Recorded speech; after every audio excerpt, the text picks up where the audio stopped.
Welcome back, couch experts, to episode 1C of the pod. And you know what time it is? It's 7:55 somewhere. So crack open a non-alcoholic beer, not sponsored. What's going on, Michael? How we doing, James? We're Another busy good. week of sports. Busy week of sports. You know, it's what we love best. And goodness gracious, the madness has begun.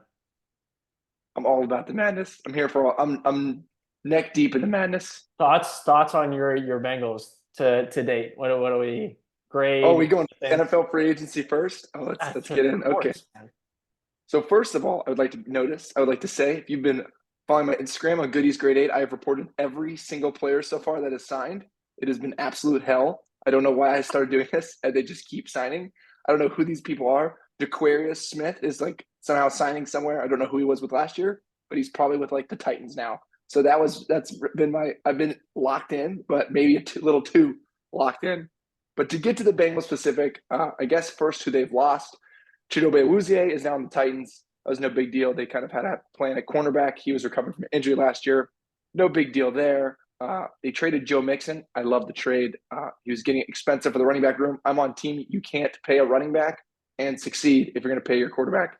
Just look, it doesn't work. The Bengals aren't playing through the run offense anyways. They like to go five wide and spread the ball. So I like the Joe Mixon trade. Today, losing DJ Reader hurts. He was the backbone of that defense. He plugged up the middle. He stopped the run, and then AFC North that just added Derrick Henry and wants to run the ball more and more every single year. It seems, especially when Russell Wilson's going to be your quarterback in Pittsburgh. You don't want him to throw it, so you're just going to have to find someone to replace him. Hopefully, someone younger. They were trying to get cheaper. They found a pass rushing guy in Sheldon Rankins to go D tackle from the Texans. 2 years, 24, not too bad. I think he's a good help with BJ Hill in terms of rushing the passer. The whole new strategy in the NFL is to plug up the middle on the pass rush. So it's nice that he's going to be there for that. They still have to find a run stopper. And then I love the fact that Von Bell is back. Ring the bell, baby. Ring a ding ding. He was the reason he was the backbone. He set the culture. He lit up Juju Smith-Schuster in 2020 to flip the season around and flip the whole entire Bengals franchise around.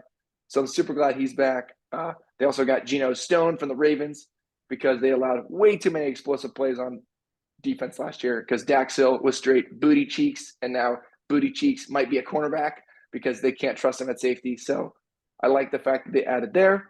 They still need an offensive tackle. We'll see if they end up getting Mekhi Becton, which is kind of makes me want to plug my nose and vomit in the corner of a bathroom somewhere. But it's better than having no right tackle, which they currently have. And they're probably going to draft one too. And then getting the running back. I like the running back they got. Totally Blake has his name right now. It's Zach not Devin Moss. Singletary. Zach Moss, you remember who it is, but he's going to be fine. He's cheaper. He's the right answer. He's more explosive. He's faster. And then Mike Gesicki's basically going to replace Tyler Boyd. He's going to be a slot receiver kind of for us, even though he's a tight end. He's 6'6" and makes contested catches. He can't really block. So it was the right addition. I'm more concerned about Joe Burrow's hand than anything else. So until his hand is throwing footballs again, it's all a moot point. How about the Rams, Jimmy? How do you feel about Gosh. the Rams? I was gonna say, folks, don't ever come at this guy for anything Bengals. You will get annihilated to the core. Oh, You and don't know, believe that T. Higgins bullshit. I'm over. Oh, T. Higgins wants to be traded. Whoop-de-doo. Mugaleta or whatever his agent is, never wanted to get done with the Bengals. T. Higgins is not giving up $21.5 million to play for the Bengals next year. If someone wants to trade for him, great. We have Jamar Chase. If someone doesn't want to trade for him, he's going to be a receiver for us next year, and it's going to be perfect. So I sweat 0% of my time on T. Higgins. I'm just not buying a jersey for him because he's probably not going to be Bengal very long. That's all my take. And we're better without him. Like I said to Jimmy, those stats. gotta read the facts, folks. I learned pretty quickly this week. I was on the T. Higgins hype train of him getting traded. I got smacked right in the face. Gosh. Real Yeah. quick. But yes, I'm excited. You know, I'd say our moves haven't been sexy, but it's not like we needed sexy moves. I like bolstering up the line. I'm curious if they're gonna move what's his face Avila to center now that God, blanking on the old center's name who just signed somewhere else. But Brian Allen. Right? Brian Allen went somewhere yeah, else. Yeah. yeah. So like the moves we're making on the offensive line, I was reading something the other day of, you know, it was like we're bolstering the line when the most dominant offensive line we had was back in our Super Bowl winning year. So I'm excited to see that. Now, if we could just kind of focus on the other side of the ball and um, gosh, I was really hoping and praying, and folks, I was texting Goody and our other buddy that I wanted Daniel Hunter because they posted a picture of him in '99 in a purple Vikings jersey, and I'm like, gosh, he fit right in. He just have to change his number. Unfortunately, that didn't fall through, but I think we'll definitely seeing this. We're gonna go edge or corner with our pick at 19. Hey, you have a first round pick this year. Congratulations, Rams. Thanks, Welcome, thanks. welcome So to the first round. I know, We've gosh, missed you. it's been a while. It's excited. Now on day one, I can have something to cheer for. So I'm very excited about that. But no, I like what we're going to do because Kyron Williams really, stepped up and showed, he can be our lead back going forward. So just, I think it's time to get back to Sean McVay's play action scheme and really utilize it to our advantage now that we have two legitimate weapons on the outside. So I think you said it best when you said they weren't splash moves. Every year we fall for the splash moves. It was the arms race in the AFC West the other year, and that's all these guys have dudes. You really, if you focus on your team, I know you're a Bleacher Report guru over there. I focus on the athletic most of the time, but if you just follow what your team needs, the big names aren't going to be the answer. Because if you have big names, you have all the stuff. The Patriots made big names and had all these guys come in for Mac Jones, all the tight end, Jonnu Smith, Hunter Henry, all that, and then and Matthew Judon, and they've been horrible since. So you really don't want your team to spend that much money. You need a few splash plays. Like the Texans have signed a lot of people. Well, you know why the Texans signed a lot of people? Because they had 20 free agents after the season ended. So they have to fill a roster next year. So they have to sign guys, and they have money to spend because they're not paying their quarterback. So a splash name here and there is not bad, but if you're filling holes that your team needs, and then maybe no one else is really talking about it, it's not the worst thing. Who have the Chiefs added? I haven't heard anyone the Chiefs added. I don't think they're missing the playoffs next year. I'm not worried about the Chiefs, but they don't add these. This is not the time to play. You have to be good in the draft. And the best way to go through free agency is you don't want your team to be pigeonholed into having to get somebody in the draft. right. So for the Rams, you don't want them to have to get an edge or have to get a corner. Be nice if they got a younger one, but they don't want to have to get that at the pick. The Bengals don't want to have to get a right tackle in order for that to be their plan, or have to get a nose tackle. You want to get the best player available at a premium position. Where do you have to pay your money? On the defensive line, on the offensive line, at quarterback. That's where you got to pay your money. So draft those three positions. You're always going to be fine because then you're going to have younger guys rotate through. Yeah, selfishly, I'd give my team's grade a B plus A minus. As a fan, And they'd be in the same spot, yeah. yeah, you want to see the splash, but I'm very happy with the direction we're moving, and I'm curious to see if it's going to be hopefully, being a UCLA fan, I would love Letu to fall to us. I don't think he will, but if it's Jared Verse, if it's Kool-Aid, I'm happy either way. I was just gonna be jazzed to cheer on day one of the NFL draft. You get Kool-Aid, you may be getting a Kool-Aid jersey in the mail, November 28th, 2024. I got to tell you, you have Kool-Aid on your team, and I might just custom make it. I think that's his first name, but I still want it on the back here. Right? Okay. Gotta have that. But I did have a question about you for you. So you see here all this is the tampering period, the legal tampering, but everyone signs and everyone takes it to the bed or takes it to the grave that this is happening, and then now there has been illegal tampering with the Falcons and with the Eagles. First of all, why in the world is there tampering anyways? Just let free agency start Monday. Second of all, if you're already tampering, that's technically illegal. So why do I care if James Franklin was reached out to by Howie Roseman about Saquon Barkley, who hasn't been at Penn State in 5 years? I agree, man. I thought this whole thing is fucking ridiculous. Oh, excuse me. Mike Florio deserves to go into jail. Mike Florio is the problem with the NFL. He's always trying to imprison people. He was the leader of Deflategate. He's now the leader of this BS. I'm anti-Mike Florio because now he's trying to come after my boy, Kirk Cousins. Sorry, he wanted to talk to the trainer because he almost lost a limb last year on turf because his Achilles blew. If he wants to talk to the trainer, be like, hey, my Achilles blew last year. What's our plan? I feel like that's an okay thing to do before signing. Any other job would want to do that. Okay, if you're going to mention the Vikings, if you're going to mention Kirk Cousins, are we on the greeny train of the Falcons are Super Bowl contenders now? No. They're not Super Bowl contenders, but they are a good team. They are the best team in that division. So I think the Bucs were a fluke last year. Now they're rolling back the same team, if not a little worse and older. That's not going to be an answer. That's never been the answer in the NFL. They're going this one more ride to what? They beat the Eagles because the Eagles were literally in Cabo when they played that game. I saw them. I saw the Tommy Bahama shirts packed in their suitcase. That's why they won a playoff game last year. The Falcons are the best team in that division. They're going to get a host of playoff game.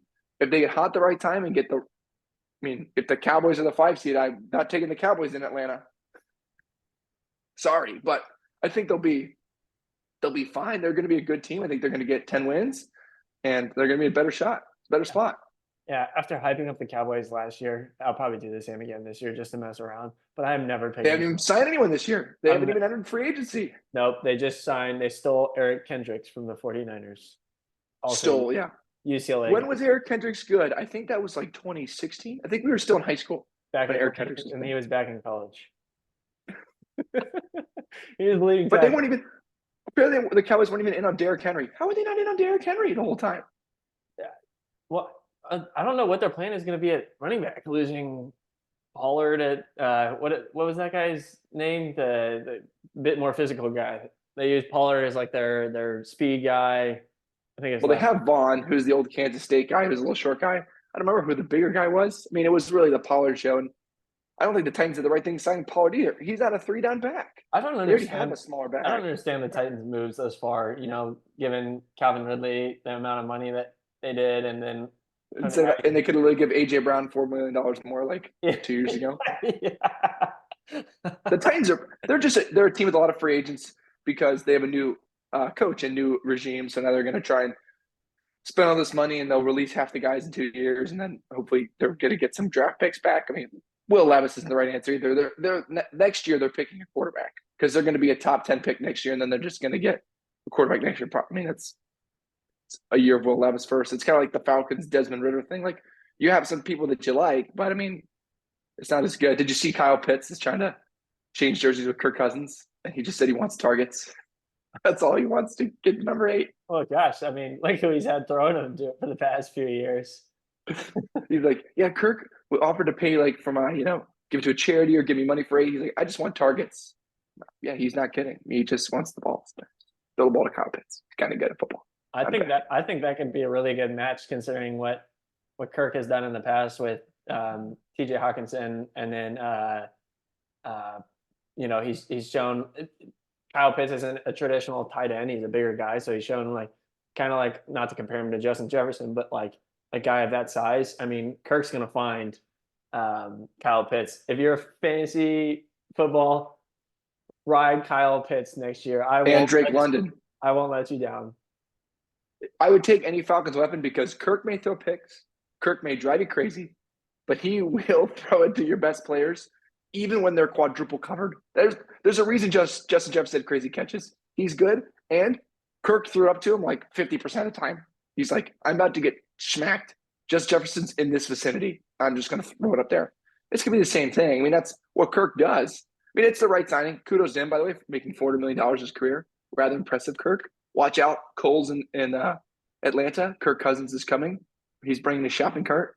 He's trying to learn the Dirty Bird dance. He's ready to rock and roll. But yeah, I mean, I think it's gonna be better for that roster. I also like Raheem Morris, their coach. I know he's a Rammy and everything too. So I think it's gonna be I think the Falcons are in a good spot. I don't want to hear this. Oh, the other team's better. The Falcons are the best team going into next year. It's their division to lose. Yeah, agreed 1,000%. And also, congrats, Kirk Cousins, $400 million. Well done. Yeah. Gosh, what do we think about the whole? I feel like the running backs have been kind of the spotlight of this free agency. It seems like what was last year of a struggle to get them paid is now a no-brainer of, hey, just throw money at them. I think it's because the cap went up, so they just had some more money. So everyone got like 12 to 14 a year. I couldn't believe the Packers got rid of Aaron Jones. He was the reason they were better at the second half of the season, and he's not really the same type of back as Josh Jacobs. I feel like it's Jacobs and Dillon. They're kind of similar backs. I feel like Jacobs is more of a bruiser already. So I don't love the decision by the Packers there. But I mean, kudos to running backs are getting paid, but I think it's a little bit of over exaggeration. And I don't think the teams that paid a running back are going to be in some better shape next year than they were this year. I think it's a stupid position to pay.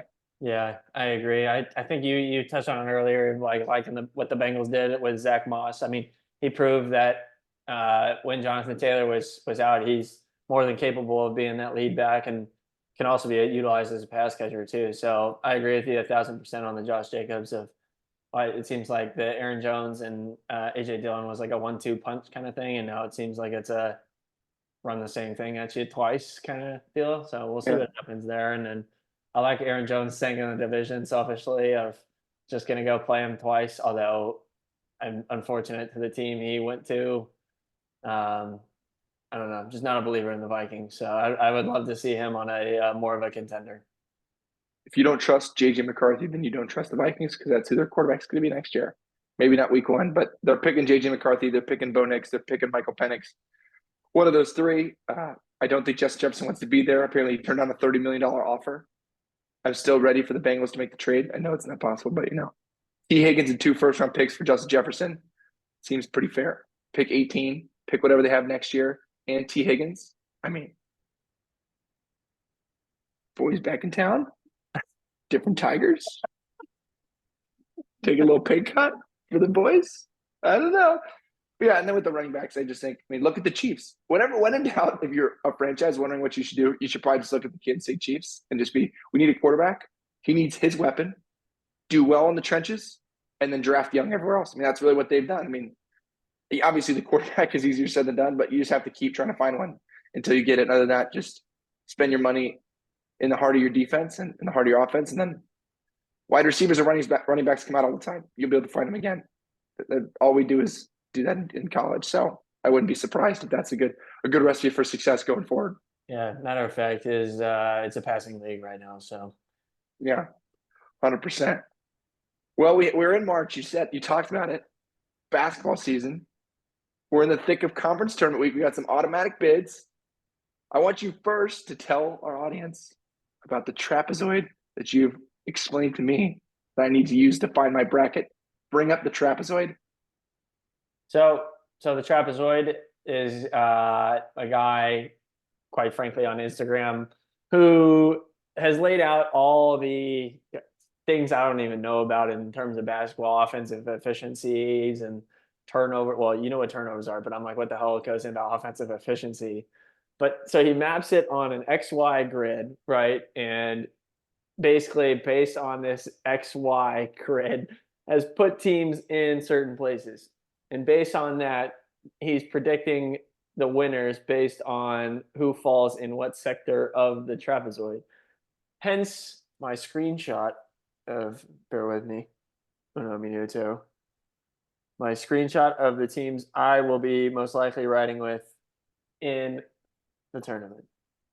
I think I remember something. It was UConn is in it. UConn's there. The surprise one is Drake is in it. Drake's one of those teams in it. Don't have Drake as my. They are. I think they are in it, but I took a screenshot of a different post he had that I'm. Okay. But so my picks are UConn, Purdue, Houston.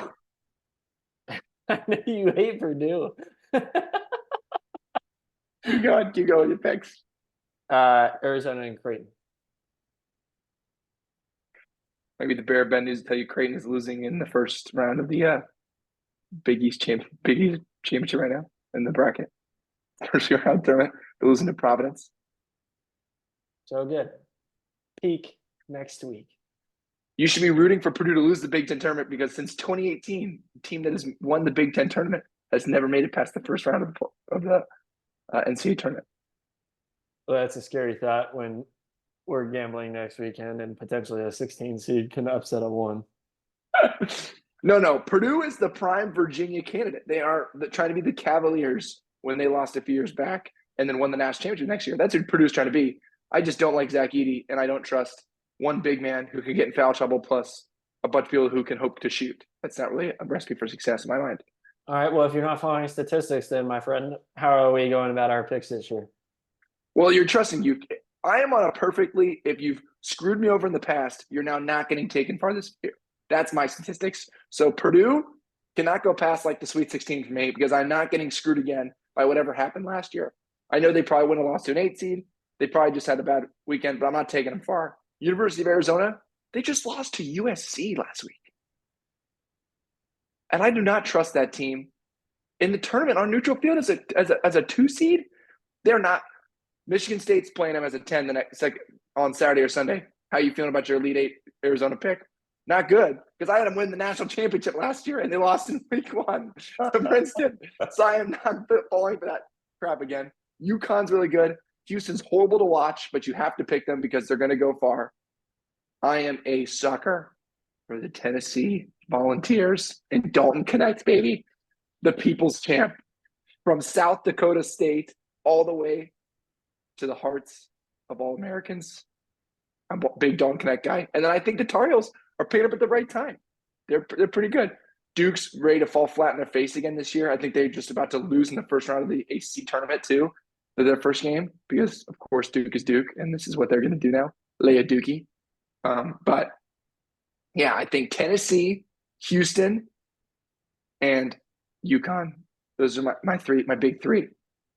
And Drake's in that trapezoid of excellence. You got to watch out for Drake. Score update: Duke did lose in the quarterfinal. Live breaking news. Yeah. Who they lose to? North Carolina NC State. Yeah, and NC State's on the bubble, I think. Ooh, that's a big win. It's a big win. UNC won by 25 today, by the way.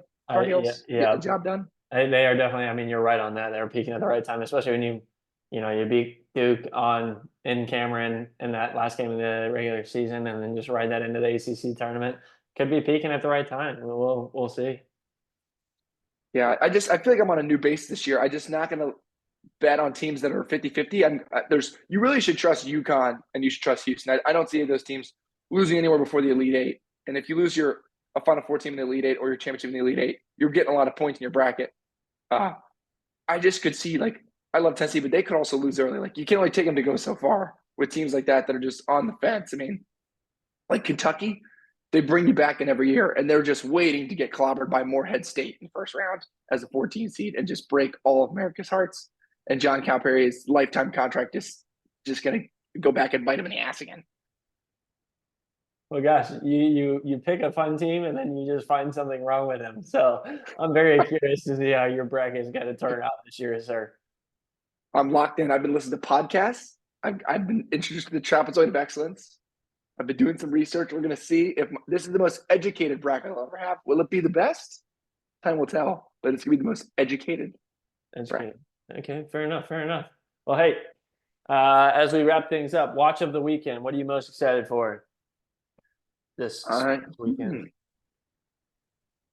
You go first. I got to think on this one. If it's a college basketball one or something else, you go first. I'm most excited to see Scotty Scheffler on his quest for back-to-back Players Championship titles. Shot what he shoots today, 67.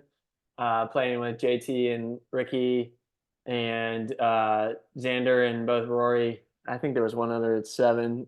All played well in the morning group, so it'll be interesting to see as we continue on tomorrow and into the weekend how the things turn out. But it seems like if Scotty got the flat stick going a little bit, he might. I think not to say it, might be our modern day Tiger Woods. Ooh, really? Hot take. It is a hot take. So I was going to say my watch was going to be the Big East tournament because I thought it was going to get a little UConn Creighton rematch, but Creighton just lost to Providence. So I'm going to go with the SEC tournament because I'm rooting for a Kentucky-Tennessee rematch. I think Tennessee has a chance to get a 1 seed, whatever that's worth, if they win the SEC, especially if UNC doesn't win the ACC. They have a good chance. If they win the SEC, I think they'll have better wins in the tournament because they'll beat an Auburn and a Kentucky on their path, or an Alabama or someone along those lines. So I think it'd be better wins because the ACC is just kind of down this year. UNC won't have many. And they play like Pitt tomorrow before the championship. It's not really as big of wins, and they're not going to have to play Duke now. So it's not the big name. So I think Kentucky, Tennessee, with Tennessee having the chance to get a 1 seed on the line, could be very tasty down there in Birmingham, Alabama. Very tasty. Tasty. Well, we got a big weekend ahead of us. I'm excited to see what goes on. And then the people don't know, but we got some big weekend plans next weekend for sports watching. So exciting things to come as you finally now get to see as I figure out this whole YouTube thing. The first 1C episode. There's been a couple of takes before this, but y'all don't need to know that. Michael, great chatting as always. James, I see you in person in 8 days. Live show, maybe. Live. Oh, Uncensored. That's beverages in hand. All right, folks. Couch experts signing off. Bye.